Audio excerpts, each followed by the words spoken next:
Hello friends, welcome to all. आज मैं आपके लिए जो वीडियो लेके आ रहा हूँ, देखिए स्टॉक के बारे में बात करेंगे जिसको हम कहते हैं छोटा एचडीएफसी बैंक। छोटा मतलब बहुत छोटा एचडीएफसी बैंक, क्योंकि एचडीएफसी बैंक अपने आप में बहुत बड़ा स्टॉक हो जाता है। अब इसके साथ किसी बैंकिंग स्टॉक को कंपेयर करो तो सब आपको छोटे लगने लगेंगे और कमाल ऐसा कर रहा है, लेकिन याद रखें, अब ये मत कहना आपने हमें बताया नहीं। हर एक अपॉर्चुनिटी जब जब स्टॉक में बनी आपको बिल्कुल, और आज की डेट में अगर आपने पहली अपॉर्चुनिटी ग्रैब की होगी तो ऑलमोस्ट मैं कहूंगा पहली क्या दूसरी कोई भी अपॉर्चुनिटी ग्रैब की होगी तो कम से कम 40-50% का रिटर्न आपको मिल ही गया होगा। जरा देखिए स्टॉक को समझिए टेक्निकल फंडामेंटल एस्पेक्ट से। और आगे बढ़ने से पहले मैं आपको बता दूं, अगर आपने अब तक चैनल को सब्सक्राइब नहीं किया तो जल्दी से सब्सक्राइब कर ले, बेल आइकन को प्रेस कर ले, जिससे आपको नोटिफिकेशन आती रहेगी। और टेक्निकल एनालिसिस के लिए आप ज्वाइन कर सकते हो मेंबरशिप ज्वाइन बटन पर क्लिक करके। आज देखा आपने किस तरीके से बैंकिंग सेक्टर में बड़ी गिरावट थी, लेकिन ये स्टॉक उसके बावजूद छाया रहा। आज 67 के आसपास का हाई बनाया। इस स्टॉक का नाम है आईडीएफसी फर्स्ट बैंक। ये स्टॉक खास क्यों लगा? देखिए, जब पहली बार ये 32-33 रेंज की रेंज में जब करेक्शन रिजॉल्व हो रहा था तो सबसे इंपॉर्टेंट उसी टाइम पे हमारी ये नजरों में आया था। और ऐसा नहीं कि हमारी नजरों में आया था कि कुछ खास मेंबर के साथ शेयर किया गया था, नहीं, ये सबके साथ ऑलरेडी शेयर किया गया था। लेकिन इस स्टॉक में ऐसा खास क्या है? देखिए, ये स्टॉक पर्सनली मुझे कहूं तो बहुत ही पसंदीदा स्टॉक लगता है अगर बैंकिंग सेक्टर की बात करें, जिसका खूब पोटेंशियल, बड़ा पोटेंशियल इसके अंदर दिखता है। मार्केट कैपिटलाइजेशन 35,000 करोड़ अब हो चुका है, प्राइस आज का 62 है। लेकिन इस स्टॉक में अगर मैं डिटेल देखूं इसके, तो आप इसके रेवेन्यू के ग्रोथ को देखोगे, इसके प्रॉफिटेबिलिटी के बीच में देखिए किस तरीके से लॉसेस भी हुए। वापस जो लास्ट 12 महीनों के अंदर यानी कि लास्ट 4 क्वार्टर्स में जो पॉजिटिविटी इसने दिखाई वो काबिले तारीफ है। बट उसके अलावा भी इसमें बहुत कुछ अपॉर्चुनिटीज जो बनी थी वो मैं आपको दिखाता हूं। ये वीकली चार्ट है। इस वीकली चार्ट में अपॉर्चुनिटी जब से बनने लग गई थी, हम आपके लिए बिल्कुल सामने अपॉर्चुनिटी लेके आ गए थे।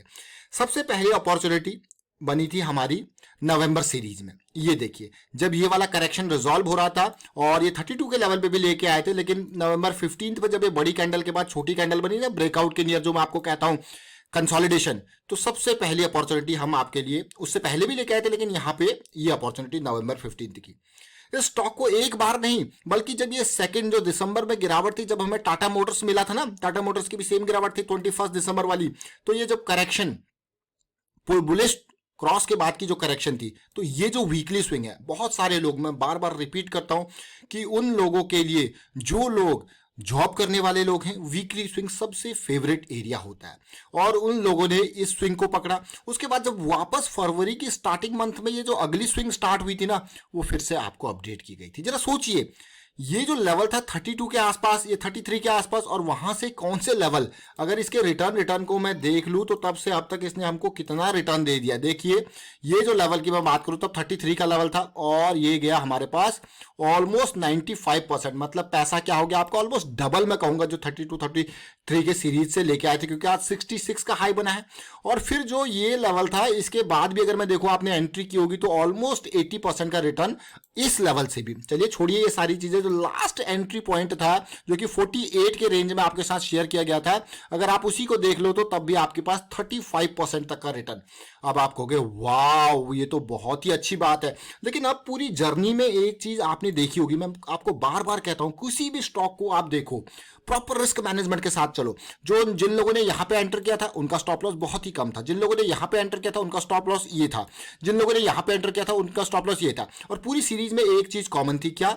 Impulse correction. देखिए, impulse correction, impulse correction, impulse. आप देखो, this is called up trend. अब इस अप ट्रेंड को और अगर आपको अच्छे से देखना है तो जरा वॉल्यूम देख लीजिए कि भाई जब जब खरीदारी वाले वीक है उसमें बहुत बड़ा बड़ा वॉल्यूम, जब तो गिरावट आई है उसमें वॉल्यूम खत्म।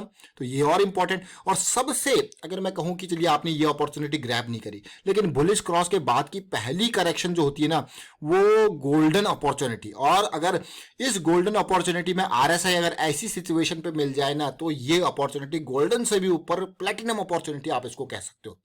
सोचिए, बुलिश क्रॉस के बाद की पहली करेक्शन, और जिस टाइम फ्रेम पे आप देख रहे हो वहां पे आरएसआई का 60 के पास आके सपोर्ट लेना, ये प्लेटिनम अपॉर्चुनिटी है। जरा देखिए, और अब मैं आपको जरा, अब आप कहोगे यार कैसी बातें कर रहे हो, आपने पहले बताया नहीं बताया, तो आप देख लीजिए। ये है नवंबर 15 का वीडियो। तब प्राइस कितना था, उसी लेवल पे था। बड़ी कैंडल के बाद छोटी कैंडल वीकली बन रही थी। और मैं आपको एक बात कहूंगा, ये तीनों वीडियोस आपको डिस्क्रिप्शन में भी मिलेंगी, ये तीनों वीडियोस आपको ऊपर आई बटन पे भी मिलेंगी। अभी अगर आपने वीडियो देखिए कंप्लीट कर सकते हो, उसके बाद देखिए, लेकिन इन वीडियोस को जरूर देखें, तब तक प्राइस का मूवमेंट नहीं आया था। और आपको पूरा प्रोसेस, पूरा पाथ किस तरीके से आगे मूवमेंट आएगा, उसका पाथ आपको समझाया गया था। थोड़ा बहुत ऊपर नीचे हो सकता है, लेकिन पूरा पाथ जो है उसी हिसाब से था। और बुलिश क्रॉस के बाद की पहली करेक्शन, क्योंकि तब तक जब फर्स्ट वीडियो आपके सामने आया था, तब तक क्रॉस, जो बुलिश क्रॉस था ना, वो नहीं बना था। लेकिन जैसे ही ये बुलिश क्रॉस बना, उसके बाद की पहली करेक्शन, हम तब भी आपको कह रहे थे भाई गोल्डन अपॉर्चुनिटी है। अब भी हम कहेंगे भाई कोई भी स्टॉक हो ना, तो और बढ़िया अपॉर्चुनिटी। अब देखिए उसके बाद ये करेक्शन बना, ये आपके पास है जनवरी 30 का। जरा वीडियो देखिए, ये जो आपके पास अभी जो 48 वाली करेक्शन थी, देखिए हमने यहाँ पे क्लियरली आपको मेंशन किया था कि 48 49 का लेवल क्रॉस हो जाए, फिर आपके पास आएगी एक और बेहतरीन अपॉर्चुनिटी, स्टॉप लॉस फिक्स। अब जरा ये वीडियो देखिए, इसको तो आप नहीं भूल सकते। ये इस साल की 2020 की जो है फर्स्ट डे की वीडियो है, जनवरी 1 की। ऐसी अपॉर्चुनिटी भाई, ऐसी अपॉर्चुनिटी सिमिलरली हमको देखने को मिली थी टाटा मोटर्स में, जो हमने आपको दिसंबर 27-28 के लेवल पे दिखाया था। ऊपर आई बटन पे उसका भी वीडियो आप देख सकते हो। बिल्कुल सिमिलर काइंड ऑफ अपॉर्चुनिटी। और उस टाइम का आपको हमने ये कहा कि भाई एक बार 200 का लेवल पार हो जाए तो और भी मजा आने वाला है, क्योंकि 200 का लेवल पार होते ही जो और लोग हैं ना, जो अभी तक थोड़ा सा डर रहे हैं आने में, स्टॉक खरीदने में, वो आ जाते हैं, वो एक्टिव हो जाते हैं। तो जो जनवरी 30 की अपॉर्चुनिटी हमारे पास थी ना, तीसरी वाली, वो कैसी अपॉर्चुनिटी, वो वीकली पे 200 का लेवल पार होता है, फिर करेक्शन आता है और 200 का सपोर्ट लेता है। That is a big opportunity. अब आप कहोगे अगली अपॉर्चुनिटी कब आएगी, तो मैं आपको एक बात फिर से कहूंगा। देखिए, और बहुत सारे लोग ऐसे होंगे वो कहेंगे नहीं मैंने भाई यहाँ से 1 जनवरी से लेके इस वीक को प्ले किया और मैंने इसको 37 पे खरीदा, 48 49 पे बेच दिया, और फिर मैंने दूसरी स्विंग को प्ले नहीं किया। वो कहेंगे यार मैं तो बेच दिया और ये ऊपर चला गया। तो मैं आप लोगों से ये कहूंगा कि आप इसका मलाल नहीं करो। आपका जो टारगेट था आपने अचीव किया। ऐसा तो स्टॉक भागता रहेगा या स्टॉक गिरता रहेगा, उसमें जरूरी नहीं कि सारा हिस्सा आपका है। हाँ, वो डिपेंड करता है आपके गोल के ऊपर। सपोज, अब देखिए इसको, ये पॉइंट बहुत इंपॉर्टेंट, सपोज आप एक पोजिशनल प्लेयर हो। पोजिशनल प्लेयर मतलब हर करेक्शन पे के रिजोल्यूशन पे आपको ऐड करना है। तो आपने स्टार्ट किया 33 से, आपने देखा ये करेक्शन रिजॉल्व हो रही है, तो आपने 100-200 शेयर यहाँ पे उठा लिया। आपने देखा ये करेक्शन रिजॉल्व हो रही है, आपने यहाँ पे उठा लिया।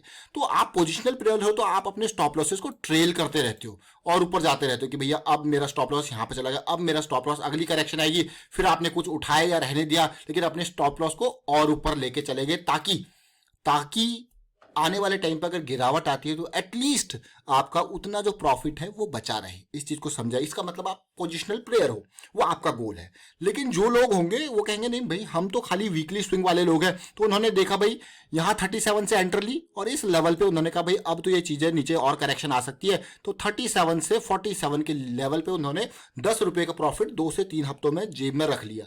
आपने कोई बुराई नहीं की, आपका गोल ही ये था। यही मैं आपको समझाने की कोशिश करता हूं कि जो आपका गोल है वो आपने पूरा कर लिया, अचीव कर लिया। अब अगली अपॉर्चुनिटी जब आपने देखी भाई ये 48 के लेवल से अपॉर्चुनिटी बन रही है और आपने यहाँ पे 64 65 के लेवल पे अभी सिचुएशन नहीं दिख रही। अब आप छोटे टाइम फ्रेम पे जाओगे, अगर आपको सिचुएशन दिखी, आपने कहा भाई अब जेब में रख लो प्रॉफिट, तो आपका गोल अचीव हो गया।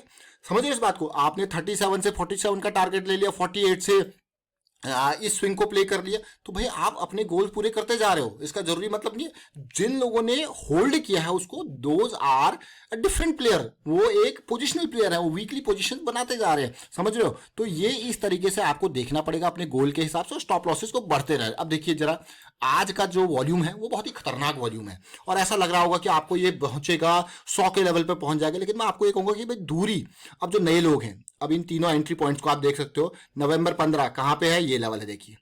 जनवरी 1 ये लेवल है देखिए। और अभी जो लास्ट हमने शेयर किया था 48 का लेवल, वो ये लेवल है। आप इन तीनों लेवल को देख लीजिए। जो वीडियोस आपने नहीं देखे तो उनको देखे जरूर, लेकिन इन तीनों वीडियोस के बाद आपने देखा कि तीनों वीडियोस में क्या है, प्राइस बिल्कुल मूविंग एवरेज से चिपका हुआ है, ज्यादा दूर नहीं है। इसका मतलब ये जो भी तीनों लेवल्स हैं, इन लेवल्स पे आपका रिस्क ना के बराबर था। अगर आप यहां पे खरीदने जाओगे तो जरा सोचिए कितना रिस्क है, बहुत दूर। और आरएसआई देखिए कहां चला है। इन तीनों लेवल्स की अगर आप आरएसआई देखो तो आरएसआई बिल्कुल आपके 60 यानी कि बुलिश एरिया में तीनों लेवल पे। आप आपको वाओ यही तो की है। अब आपको रिस्क, अब फ्रेश एंट्री करने जाओगे तो मैं आपको कहूंगा क्लियरली अवॉइड फ्रेश एंट्री, क्योंकि बहुत दूर जा चुका है। हाँ, अगर छोटे टाइम फ्रेम पे आप कहोगे, डेली का भी छोटा टाइम फ्रेम यानी कि आवरली के बेसिस पे 15 मिनट के बेसिस पे आपको अपॉर्चुनिटी मिल सकती है, लेकिन अभी दूरी काफी हो चुकी है तो रिस्क बढ़ जाता है। Always try to minimise your risk. And how you will minimise, आपको हो गया नहीं मैं तो यहाँ पे खरीद लेता, भाई ये और नीचे गिर सकता था। तो आपने क्या देखा, यहाँ पे चीजें रिजॉल्व हो रही हैं, स्विंग स्टार्ट हो रही है, ये सारी चीजें आपको कंसिडर करनी पड़ती हैं। और उसके बेसिस पे आपका रिस्क मैनेजमेंट की जो प्रायोरिटी है उसको प्रायोरिटी जरूर देना है। तो आप देखिए जरा वॉल्यूम देखिए, 1 वॉल्यूम, 2 वॉल्यूम एंड 3 वॉल्यूम। आप देखिए the volume size is bigger and bigger and bigger and, देखियो जो आज का वॉल्यूम है वो और भी बड़ा यहाँ पे देखने को मिला है। वो तो मुझे लगा कि बैंक निफ्टी आज नीचे आ गई, अदरवाइज ये तो और ऊपर जाने की कोशिश करता आज की डेट में। तो ये आईडीएफसी फर्स्ट बैंक की हमने बात करी। अब जो आपको फिलहाल फ्रेश बाइंग के लिए मैं यही कहूंगा कि आने दीजिए थोड़ा करेक्शन मोड पे, और अगर आपको बाई करना है तो छोटे टाइम फ्रेम वाइज जाइए, उसमें आपको क्विकली बुक करना पड़ेगा क्योंकि अभी दूरी बड़ी है। और सबसे इंपॉर्टेंट पार्ट, 200 का लेवल जब पार हो जाता है ना तो वो बहुत इंपॉर्टेंट होता है, उसको मत करें। यानी कि ये जो प्लेटिनम अपॉर्चुनिटी थी और इसके बाद और नए बायर्स का कॉन्फिडेंस बढ़ जाता है, भाई 200 को प्राइस ने पार कर लिया और सपोर्ट अब 200 करेगा। और आप देख लीजिए 200 ने सपोर्ट दिया नहीं दिया, बहुत ही बढ़िया सपोर्ट दिया। तो फिलहाल वाइंड अप करता हूँ इस वीडियो को। उम्मीद करता हूँ छोटा एचडीएफसी बैंक में आपने खूब माल कमाया होगा। वीडियो अच्छा लगा तो शेयर जरूर कीजिए, लाइक कीजिए, चैनल सब्सक्राइब नहीं कर तो जल्दी से सब्सक्राइब कर ले और बेल आइकन को प्रेस कर ले, जिससे आपको नोटिफिकेशन आती रहेगी। And thank you for watching the video.